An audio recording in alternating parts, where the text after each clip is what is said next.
Притисокот што го вршат превозниците со блокадите почнува да вродува со плод. Европската комисија сериозно размислува да воведе исклучоци од правилата за престој во Шенген зоната за транспортерите. Унијата разгледувала нова визна стратегија за оваа категорија работници, која наводно ќе биде објавена утре во Брисел, пишува Српски Блиц. Медиумот наведува дека веќе имало работен документ кој ќе послужи како основа за старт на стратешка дискусија за исклучоци од правилото 90 во 180 дена, односно 180 дена годишно. Ова било направено поради стравувањето од економски загуби и нарушување на единствениот пазар. Во документот наводно се отвора прашањето токму за возачите професионалци кои мора да се движат меѓу неколку земји членки поради работа, па поради тоа не може да извадат подолгорочни работни дозволи. Сепак ова не значи итна промена на законите, туку земјите ќе треба да продолжат да преговараат со Унијата. Во документот понатаму се наведува дека е потребно да се разгледа престој во Шенген зоната подолго од вкупно 90 дена, под услов да не се надминат 90 дена во поединечна земја членка, односно да се направи исклучок.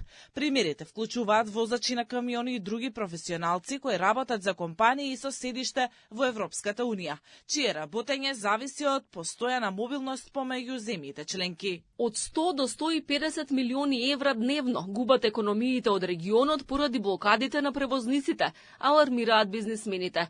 Додека превозниците велат дека е подобро да се претрпат мали штети поради 7 дена блокади, отколку колапс на економијата поради европските правила, бизнисмените контра нивниот протест. Остопанската комора на Србија велат дека колку подолго траат блокадите, толку потешки ќе бидат економските загуби. Едни од најзагрозените сектори ќе бидат земјоделството, автомобилската, хемиската и преработувачката индустрија. Според нив, долгорочно решение би било превозниците да се третираат исто како персоналот во авионите, возовите и бродовите. Значи, уколико се доколку сенџирите на снабдување се нарушат и стоките не можат да се увезуваат или извезуваат, би можеле дури да видиме колапс на економијата, бидејќи фабриките нема да имаат начин како да извезуваат. Ова прашање бара итно решение, ослободување од системот на ЕС, сега би ги задоволило потребите за нормално функционирање на економијата, за да се овозможи транспорт на стоки од овој пазар до пазарот на ЕУ. Стопанската комора не ги поддржува блокадите на границите, бидејќи според комората решение треба да се бара исклучиво по институционален пат.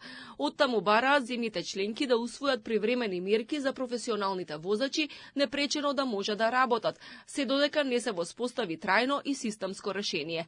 Камионите веќе третден го блокираат товарниот сообраќај на 10 гранични премини со соседните држави, а блокади има и на премините во Србија, Црна Гора и Босна и Херцеговина. Европската комисија соопшти дека внимателно ја следи ситуацијата и е во контакт со партнерите од Западен Балкан. Пред 2 дена портпаролот на Европската комисија Маркус Ламерт рече дека правилата за престој во Шенген зоната се јасни и однапред познати и дека постои одредена флексибилност во нивната примена. Тој нагласи дека одлуката за тоа дали ќе се спроведуваат случајни гранични контроли ја донесуваат земјите членки на надворешните граници, а не комисијата.